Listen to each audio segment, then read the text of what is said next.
Hello children, welcome back. In this particular lecture we are going to talk about the preamble of the constitution. Preamble क्या है? Preamble मतलब constitution का एक जो कि एक हमें नो हाउ बताता है, बेसिक्स बताता है कि हमारा कॉन्स्टिट्यूशन किस चीज़ पे बेस्ड है, मतलब हमारे प्रिंसिपल्स क्या हैं, ऑब्जेक्टिव्स क्या हैं इस कॉन्स्टिट्यूशन को बनाने के, किन प्रिंसिपल्स पे बना है और इसका सोर्स क्या है, मीन्स हु इज़ या हु आर अल्टीमेटली रिस्पॉन्सिबल. तो ये जो प्रियम्बल है ये actually is just a page. ये एनसीईआरटी की जो बुक्स होती हैं, सीबीएसई में जो एनसीईआरटी की बुक्स लगती हैं उनमें फर्स्ट पेज पे ये प्रिंटेड होता है, कंपलसरी है, प्रियम्बल प्रिंटेड होता है हर बुक में. तो इनिशियली तो बस ये था कि एक पेज है जिसपे कि ये दे रखा है कि यहाँ पे आपको दे रखा होगा कि it is the constitution of Republic of India introduced. Introduction है, ये हमारे कॉन्स्टिट्यूशन का एक इंट्रोडक्शन है कि हमारा कॉन्स्टिट्यूशन कौन से प्रिंसिपल पे बेस्ड है. तो it is a wisely formulated preamble, thoroughly wisely formulated preamble. It is an introductory part of the constitution, though not an operative part. मतलब इसमें रूल्स नहीं है, इसमें सिर्फ बेसिक्स बताए गए हैं, कुछ फंडामेंटल वैल्यूज मेंशन की गई जिसके बेसिस पे हमारा कॉन्स्टिट्यूशन बना है. अब ये इम्पॉर्टेंट क्यों है? Because it not only declares the form of the provisions provided to the people by the government but also the main objectives of the Indian republic. Government के ऑब्जेक्टिव्स, गवर्नमेंट की nature, government के principles, government की policies, इन सबको ये ensure करता है कि लोगों को मिलेंगी. एक डिक्लेरेशन है. तो ये पूरा प्रियम्बल है. अब प्रियम्बल में ना आपको ये याद करना ज़रूरी है कि प्रियम्बल क्या शो करता है? Source of the constitution. According to the preamble, who is the source of the constitution? We the people of India. हमसे ही डिराइव हुआ कॉन्स्टिट्यूशन, हमारे लिए ही बना है और हमने ही इसे बनाया. मीन्स जो डेमोक्रेसी है ना, of the people, for the people, by the people. The nature of the polity, it also ensures, it tells us कि हमारी जो पॉलिटिक्स है, जो पॉलिटिकल सिस्टम है, हमारी जो गवर्नमेंट बनेगी उसकी नेचर क्या होगी, किस बेसिस पे बनेगी, कि we are a sovereign socialist secular democratic republic. इन सब टर्म्स की मीनिंग मैंने आपको पहले भी बताए थे फर्स्ट लेक्चर में और अभी आगे भी ये डिटेल में आएंगी. Then it also tells us the basic ideals, कौन से हम आइडियल्स को फॉलो करेंगे. हमारी जो इंडियन रिपब्लिक है, हमारी जो कंट्री है, हमारा जो कॉन्स्टिट्यूशन है, हमारी जो गवर्नमेंट है, वो कौन सी आइडियल्स पे बेस्ड होगी. तो क्या है आइडियल्स? क्या है? Justice, social, economic and political. मतलब हर फील्ड, हर लेवल पे जस्टिस होना चाहिए, चाहे वो सोशल जस्टिस हो, चाहे इकोनॉमिक फोरम हो या पॉलिटिकल फोरम हो. हर फोरम पे justice is the main essence of our constitution. Equality, then liberty of thought, expression, belief, faith and worship. इन सब वर्ड्स का ना मीनिंग है, ऐसे ही नहीं लिख दिए हैं ये वर्ड्स, हर वर्ड का मतलब है, बहुत बड़ी इम्प्लीकेशंस हैं इन वर्ड्स की. लिबर्टी ऑफ थॉट, आप फ्री हैं. Liberty means freedom. Liberty of thought, हमारे पास लिबर्टी ऑफ थॉट है. We can think about anything but we should be positive. ये हमारा अपना जजमेंट होना चाहिए कि हम अच्छे कामों के लिए ही सोचें, पॉजिटिव डायरेक्शन में ही सोचें. So we the constitution, the preamble provides us, मतलब we the people of India, हम जो सिटीजन्स हैं, इंडियन सिटीजन्स, हमें क्या क्या मिलता है? लिबर्टी ऑफ थॉट, एक्सप्रेशन, हम अपने अच्छी चीज़ें सोचने के लिए फ्री हैं, हम अपने आप को एक्सप्रेस करने के लिए फ्री है. फ्रीडम ऑफ प्रेस है ना, कि जो मर्जी. लेकिन यहाँ पे क्या है कि लोग इसका फ़ायदा भी उठाते हैं गलत. तो थोड़ा सा हमें भी अपने आप को रिस्ट्रिक्ट करना चाहिए. We should be morally responsible for what we are saying and what we are doing. आजकल तो यूट्यूब पे कोई भी कुछ भी बोल रहा है, बिना सोचे समझे अपने आप व्यूज़ एक्सप्रेस करो. व्यूज़ ऐसे होने चाहिए जो सोसाइटी को ना बिल्डअप करें, सोसाइटी के लिए पॉजिटिव हो. नेगेटिव चीज़ों से दूर रहिए. स्पेशली आप लोग जो बच्चे हैं, यू पीपल मस्ट अंडरस्टैंड कि क्या ज़रूरी है, क्या इंपॉर्टेंट है, हमें क्या एक्सेप्ट करना है, किसको अवॉइड करना है. Okay, so liberty of thought, choice हमारी हमेशा सही होनी चाहिए. That is very important. We should choose what is correct, morally upright. So liberty of thought है, एक्सप्रेशन है, बिलीफ, हम किसी भी बिलीफ को फॉलो कर सकते हैं, किसी भी रिलीजन को फॉलो कर सकते हैं, हम किसी भी साइंटिफिक या रिलीजियस कोई भी बिलीफ हो सकता है. हमारा फेथ, हम किसी भी फेथ को फॉलो कर सकते हैं. मतलब हमारी जो फेथ है कि हम किसी पर्टिकुलर गुरु को मान रहे हैं, किसी रिलीजन में हमारी फेथ है या किसी डॉक्ट्रिन में हमारी फेथ है, हम किसी भी चीज़ में फेथ रख सकते हैं, and then we are free to worship any god any deity, चाहे हम डेटी को वर्शिप करें या डेटी नहीं है तो हम किसी प्रिंसिपल को वर्शिप करें, किसी थॉट को अपना गुरु माने, तो we are free to do that, we have total freedom. Then equality of status in opportunity, हमारे पास हर स्टेटस, हमें स्टेटस इक्वल है, हर इंडियन सिटीजन बराबर है in the eyes of the law, and we have equal opportunities, हमारे पास उतनी क्वालिफिकेशन अगर हैं तो वी हैव इक्वल अपॉर्चुनिटीज़, सबके पास इक्वल अपॉर्चुनिटीज़ हैं।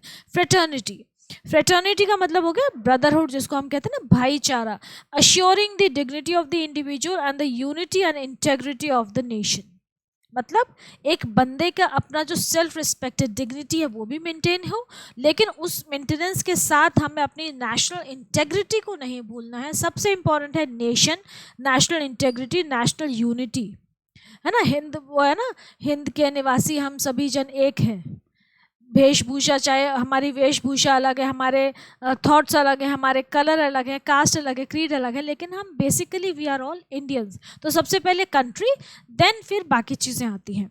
तो ये आपको दे रहा है preamble, we the people of India, ये प्रीएम्बल दे रखा है आपको, we the people of India having solemnly resolved to constitute India into a sovereign socialist secular democratic republic and to secure to all its citizens justice, social, economic and political liberty of thought, expression, belief, faith and worship, then equality of status and of opportunity and to promote among them all, then fraternity assuring the dignity of the individual and the unity and integrity of the nation।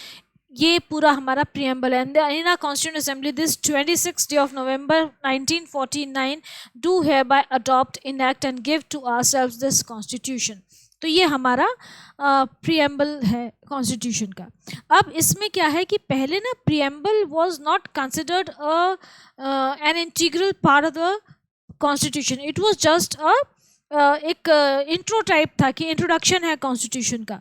लेकिन एक case हुआ था, बहुत famous case है Kerala, Keshavananda Bharati case against the state of Kerala के, मैं लिख देती हूँ यहाँ पे, ये केशवानंद जिन्होंने केस किया था, केशवानंद भारती केस है ये against the state of Kerala, मतलब Keshavananda Bharati versus state of Kerala, ये हुआ था केस, और इसका जजमेंट दिया गया था 24, ये बड़ा हिस्टोरिक जजमेंट है, 24 अप्रैल 1973।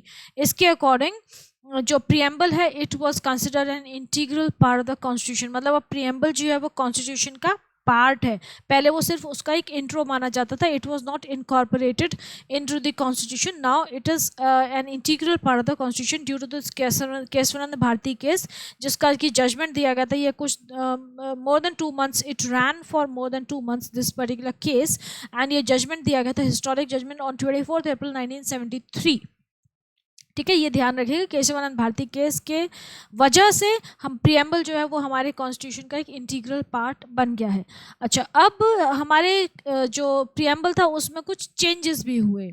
पहले क्या था कि प्रियम्बल में जो वर्ड्स थे वो थे सॉवरेन डेमोक्रेटिक रिपब्लिक। जो इनिशियली जो हमारा प्रियम्बल जब बना था, सबसे पहले जब कॉन्स्टिट्यूशन इनैक्ट हुआ था, तो उसके प्रियम्बल में ये 3 वर्ड्स थे, sovereign democratic Republic.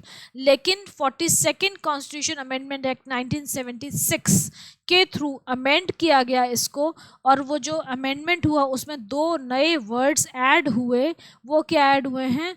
Socialist and secular, sovereign socialist secular democratic Republic. तो सोशलिस्ट और सेक्युलर 2 वर्ड्स ऐड हुए इस अमेंडमेंट के थ्रू। ये जो 42nd कॉन्स्टिट्यूशन अमेंडमेंट है 1976 का, it came into effect on June 3, 1977।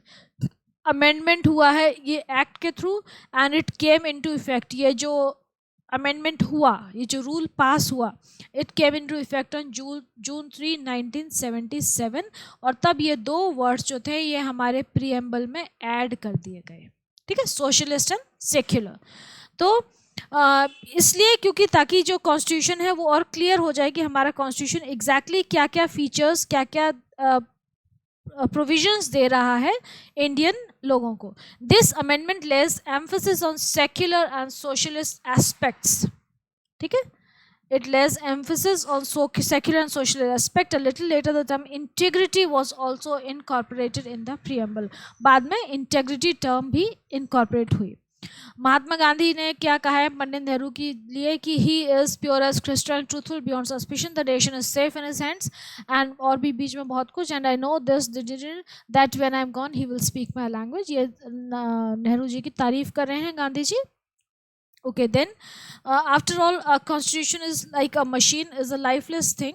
A constitution, like a machine, is a lifeless thing. It acquires life because of the men who control it and operate it, and India needs today nothing more than a set of honest men who will have the interest of the country before them. This was said by Dr. Rajendra Prasad.